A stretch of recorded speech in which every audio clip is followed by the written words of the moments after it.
읽어주는 교과 셋째 날 10월 5일 화요일 천배나 많게 하심. 광야에서의 긴 여정 끝에 모세는 하나님을 대신하여 이야기했다.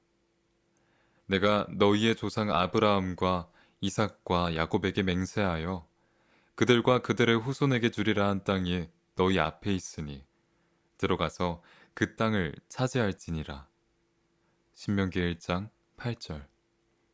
그러나 그 다음에 어떤 일이 벌어지는지 보라. 신명기 1장 9절에서 11절을 읽어보라. 가데스 바네아에서의 반역으로 인해 그들이 형벌을 받고 있다는 관점에서 비추어 볼 때 이 말이 중요한 이유는 무엇인가? 우리는 여기에서 하나님의 은혜의 또 다른 신뢰를 본다. 광야에서 방황하고 있는 중에도 그들은 복을 받았다. 40년 동안 들에서 기르시되 부족함이 없게 하심으로 그 옷이 헤어지지 아니하였고 발이 부르트지 아니하였사오며.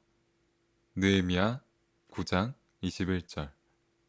모세는 다시 한번 그의 백성에 대한 사랑을 보이면서 하나님께서 이미 이루어 주신 것보다 1000배나 더 많게 하시기를 간구했다. 신명기 1장 12절에서 17절을 읽어보라. 하나님께서 백성들을 축복하신 것의 직접적인 결과로 어떤 일이 일어났는가? 그리고 그 상황에 대처하기 위해 모세는 어떤 조치를 취했는가? 하나님의 강력한 임재 속에서도 조직과 구조, 그리고 책임을 나누기 위한 체계가 필요했다. 이스라엘은 조직된 총회였으며 이는 신약에 등장하는 교회를 미리 보여주는 것이었다. 비록 다른 상황 속에서 일했지만 바울 역시 자신의 유대 배경을 발휘해 고린도전서 12장에서 마치 신명기에 등장하는 광야의 이스라엘 총회처럼 자격을 갖춘 사람들에게 각기 다른 책임을 맡김으로써 몸이 올바르게 움직일 수 있게 하라고 설명한다. 오늘날의 교회도 당시 총회와 마찬가지로 사람들이 각자 받은 은사를 바탕으로 서로 다른 역할을 감당하며 하나로 연합된 몸이 되어야 한다.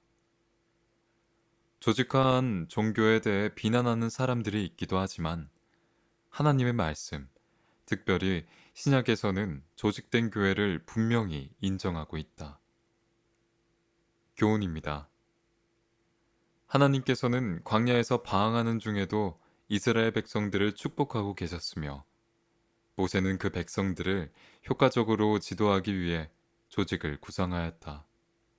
묵상입니다.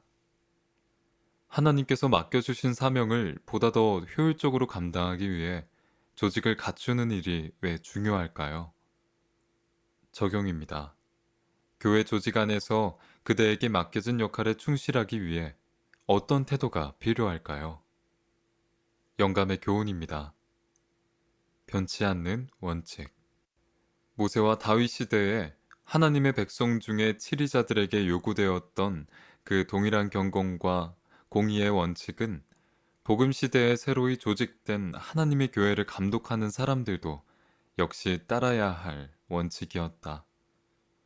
모든 교회에서 질서를 따라 일을 배정하고 적합한 사람들에게 직분을 맡기는 데 있어서 사도들은 구역 성경에 제시된 지도자의 직분의 높은 표준을 성실하게 지켰다. 사도행적 95.